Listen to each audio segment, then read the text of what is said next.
critical kaning area dire. Sinja kay boss, kay nangita ra pud mi ka pasilungan boss.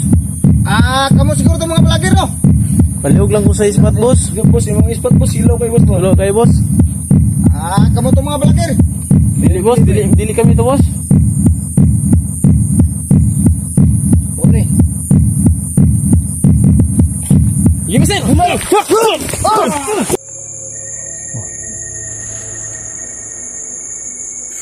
Sana kaya si Bunso. Kailangan natin talaga mag-move forward ngayon mga blaster kasi palalim ng gabi. Tsaka kailangan natin makapunta talaga sa mga safety na lugar para maka-idlip naman tayo kay konti kasi sobrang pagod na eh. Ano ko mayroong antok ko eh. Ang sarap na talagang magpahinga. Tingnan mo yung... Gusto ko na matulog talaga pero kailangan natin mahanap yung GM. Isnalan natin yung antok natin. So yung mga master no? Wala kami magagawa kung ngayon kami iikot sa gubat na gabi na kaya po yung gutom mo. Kaya pa? Sobrang gutom na mga master. Kaya pa hindi na. Hindi na. Kaya kailangan natin siguro mag sa unahan. Baka makakita tayo ng hindi natin pagpahingahan. Gutom na.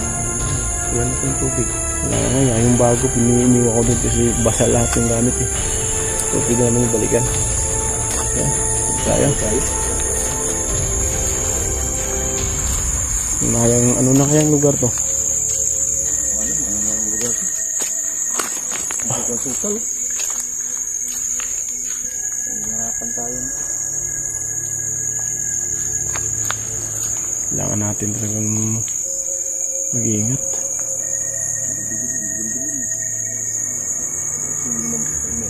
Ginagamit natin yung ilaw sa cellphone lang. Wala ka talaga makikitang malubat yung cellphone natin. Nako. Wala ka talaga makikitang bahay dito kahit isa. Wala. Ito yung lugar ko.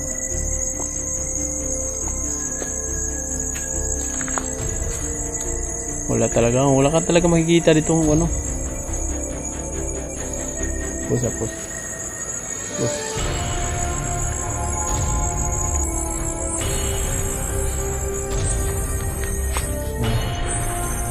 Wala ka talaga makikita ang bahay dito no?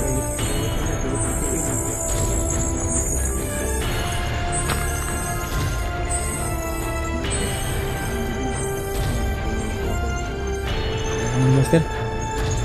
Ayan na.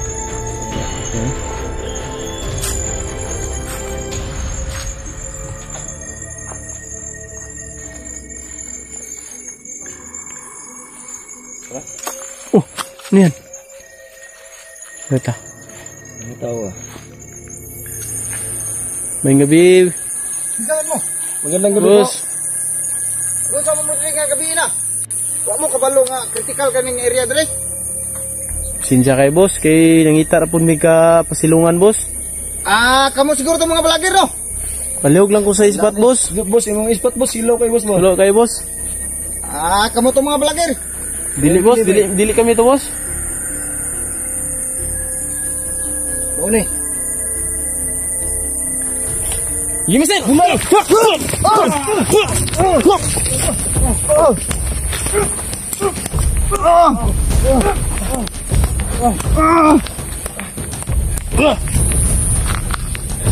Sir, okay ka lang? Tangin na. Hindi. Yung sasar ko. Tangin na.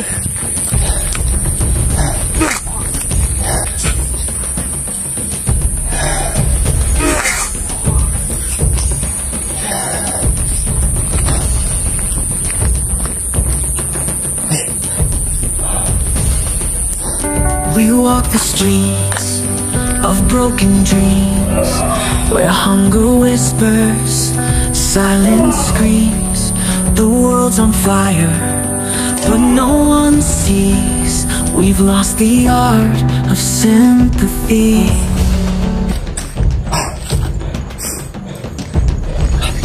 Yung isa. Dali. Yup.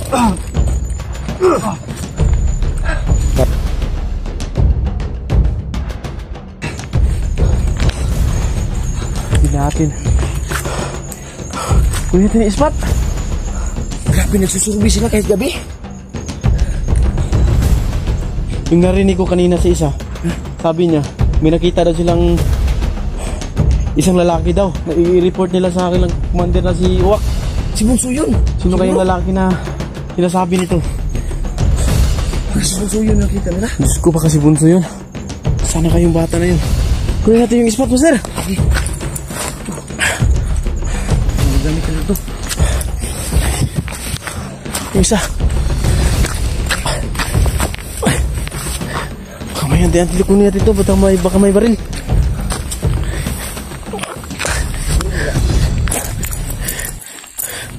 Kunin natin itong bag.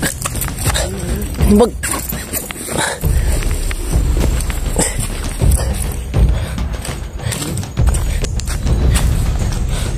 Tara na.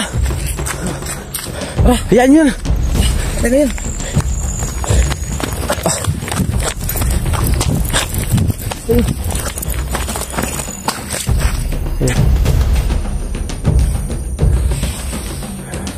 So yung mga master, ano, hindi namin yung inaasahan yung pangyayari ngayong gabi. May nangyari kaming 2 tauhan ni Uwak.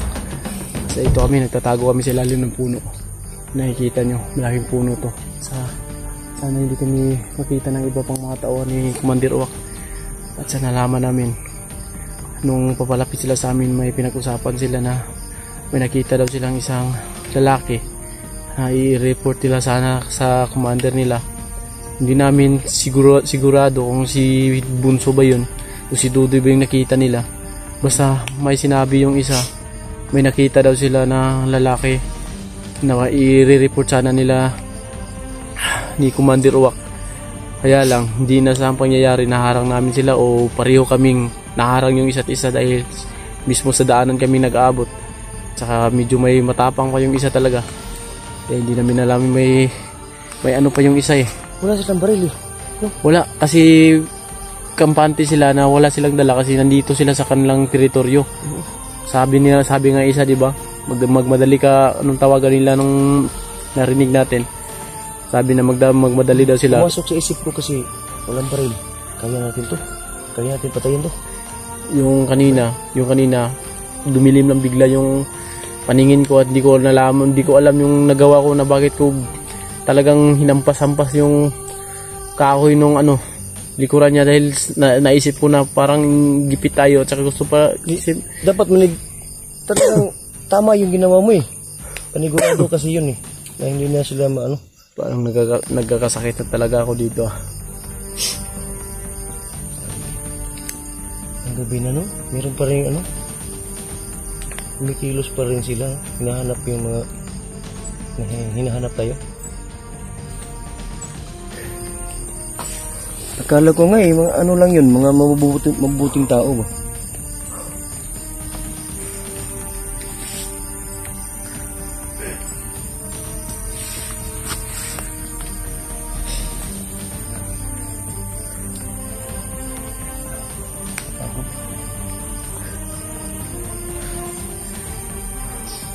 Mag-aalas 12 na ng gabi mga kamaster.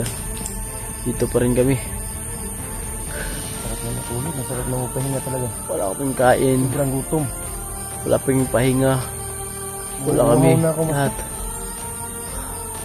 Tapos tuwing magpapahinga kami, magbabasa kami ng mga comment. Akala namin mababasa kaming mga masasayang comment na sana magbigay man lang ng lakas ng loob, pero wala, iba yung mabasa namin. Kaya umihina yung lakas natin eh. Halos mga panglalait, lahat pinabato sa amin, pero okay lang yun. Respeto pa rin kami sa inyo dahil di namin kayo pigilan dahil opinion nyo yun. Pagod talaga. Sa tingin nyo mga kamaster, yung hirap talaga. saan kami ngayon? Wala kami sa aming mga pamilya ngayon. Dito kami sa bundok. Pero hindi kami nagsisisi dahil pinili namin to. Walang nag-utos sa amin, wala gustuhan natin to. Wala nag-joke sa amin. Kahit makakasakit man kami dito. Pero sa isip namin, wala kaming dapat ipag-alala. dahil kagustuhan namin to. So lang, gusto na namin talagang umuwi.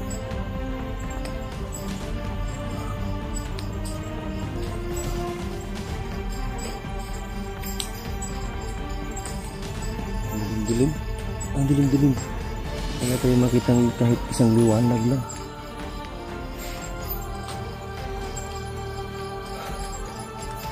Gutom na ako, mas. Ako rin eh. Pagod. Sobrang pagod na talaga. Pagod na talaga. Uhaw. Wala na tayong tubig. Wala na rin akong tubig eh. Sana walang nangyaring masama kay Bunso. Sana hindi siya naharang. Hindi natin alam kung saan na siya na ngayon. Hindi na, wala nang signal. Kung kontakin natin siya, walang signal, hindi natin makontak. So yun Bunso, kung ano mang nangyayari sa'yo, sana wala ka sa ano. Nag-aalala ko kay Bunso. Wala ka sa mga masasamang kamay. Alam ko, kaya mo yan. Dahil dati ka rin ganyan, dati ka rin matibay. At saka matalino ka. Sa mga digmaan, alam ko matibay ka. Dahil kilala kita. At saka sana magamit mo yung mga dating natutunan mo na pagkikipaglaban. Alam ko matibay ka Bunso. At salamat sa mga ginawa mo para sa amin. Gusto mo kaming tulungan. At alam namin na medyo delikado yung ginagawa mo. Kami natutuwa, hindi namin malaman yung ano namin, o pwede ba kaming matuwa sa ginawa mo dahil alam namin na may magre-rescue sa amin o magagalit kami sa'yo dahil gustuhan niya kasi yung master. Pumunta ka dito na walang pahintulot sa mga magulang mo, kahit kami mga kuya mo. May napigilan ng bata. Pero sabi mo hindi ka na pwedeng bumalik kuya, hindi na ako pwedeng bumalik kuya dahil nandito na ako sa location nyo, malapit na ako.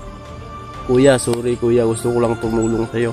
Yun ang huling mga binitawan mong salita nung nagbibideo call tayo. Ewan ko matutuwa ba ako dahil sa ginagawa mo na tumulong sa amin, pero parang may bumagaba, anong tawag doon? Parang may kabag. Parang may kabag. May humahadlang. Yun. Anong tatawanan? May humahadlang sa ano. Kabag na tuloy mga master, hindi naggumagababag. Sobrang pagod, no? Gabag. Ayun na. Hirapan na kung magsalita. So yun mga kamaster, sana pagpatuloy natin yung mga bubuti nating gawain, ano. Sana si Bunso, alam ko matibay din yun eh, dahil dati rin yun eh. Lamok. Wala rin yung inatrasan, walang inurungan yun.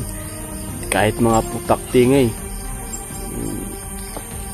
tinitira ni Bunso kahit mga putakti. Yun lang namimiss ko sa bata na yun. Saka alam ko at alam nyo rin kung gaano ano si Bunso dahil sa akin yun eh. Noon nag-i-explore pa siya, hindi ko pa siya pinagpaaral noon. Alam nyo na nandito na yun sa akin kahit hindi ko talaga yung totoong kapatid, pero tinuring ko yun. Sobrang mahal ko yun ng bata na yun eh. Kaya lang hindi ko nagustuhan yung ginawa niya ngayon na wala siyang pahintulot at pumunta siya sa amin dito. Pero na-appreciate ko, pero sana hindi na lang sana siya gumawa ng hakbang na ikakapapahamak ko. Dahil pwede naman kaming umuwi sana, pero may kadahilanan niya hindi kami pwedeng umuwi dahil sa kanya. Kaya sana Bunso, kung saan ka man, sana tibayan mo yung loob mo at ligtas ka. Gamitin mo yung mga tinuro sa'yo dati na kailangan alisto lahat ng bagay, dahil may nagsabi sa amin yan kasi tuloy nakatalikod kayo lahat, yan nangyayari sa inyo, karma nyo yan, ginanon kami. Isa lang masasabi ko sa nagsabi nun, ate, papahinga kasi tayo. Walang may kagustuhan nun. At saka yung sinabi mo na karma, ayan mo ate, may kahati ka din nun, hindi lang kami. Ayan mo, bigyan din kita ng karma. Saka yung nagsabi sa atin, sa iyo na ano, chap-chapin na lang tayo dito. Oo. Nako. Shout out nga pala sa iyo, ate. Hindi ko Sinabihan kami ng ano, na sana chap-chapin hindi ko na lang nabanggitin yung pangalan mo kasi kilala kita, kasi na-trace kita kung sino ka yung nagsabi na para sa amin. ipa-chap-chap na lang kami dito sa mundo. Natatawa ako sa iyo, ate, kasi alam mo, Ginagawa po namin. alam ko against ka talaga kasi may iniidolo kang isang tao at saka sinabi mo pa nga matagal ka na hindi nakasubscribe ka sa amin, pero okay lang yun, sa'yo yun eh. At saka sana sunod dati ano Master, ano imbis lang, na sana sport magdasal tayo. siya. Oo ngayon. Gusto niya machap-chap tayo Isa lang masasabi ko sa kanya, Master. Palit tayo ng pwesto, ate. Ikaw yung kung kaya niya yung ginagawa natin, ikaw yung mag-explore. pwede. Kami yung magsasabi sa iyo na sana machap-chap ka diyan, ate. Yun, mapipil na yung nararamdaman natin. Sana kami yung nandyan sa bahay. Tapos palit tayo ng pwesto, ikaw yung mag-explore. Ikaw yung nandito ngayon sa ilalim ng gabi. Tapos kami yung magbabasa, kami yung magsasabi na sana machap-chap ka diyan, ate. Dahil wala kang silbi, hindi mo tinulungan yung tao na may nangangailangan. Alam mo kung sino yung tao na gusto mong ipapilitan na tulungan namin. Saka sinabi mo pa kami na wala kaming utang na loob. Alam mo, ate, may sasabihin lang ako sa'yo. Hindi mo po alam ang totoo. Yan lang po ang masasabi ko kaya. Sana lawakan niyo yung pag-iisip Good niyo, luck. ate. I love you, ate. Kahit ganun yung mga salita nyo. Wala kaming galit sa'yo. Sabi mo pa, dugyot ako. Dugyot kami. Kami yung dugyot. Sa inaasal mo ngayon sa amin, ate, sino yung dugyot? Sino yung asal-aso? Yan. Yun. Sana support-supportan tayo at lawakan natin yung pag-iisip kung ano man yung nangyayari behind the scene. Ang hirap eh. Hindi nila alam yung ginagawa natin. Wala Ano sila. nangyayari sa atin dito, tapos pagsasabihan tayo ng hindi, masasamang, masakit para sa atin yan eh. Yun, usap-usap sa mga solid nating mga supporters na hindi tayo iniwanan. Love you. I love you all. So, dito kami ngayon sa ilalim ng puno. Siguro, mga oras na, time check. Mag-aalauna na ng gabi. Dito pa kami, wala pa kaming tulog, wala kaming kain, at saka basta yung Wala tayong hapunan. wala kaming hapunan. Hindi pa tayo naghapunan.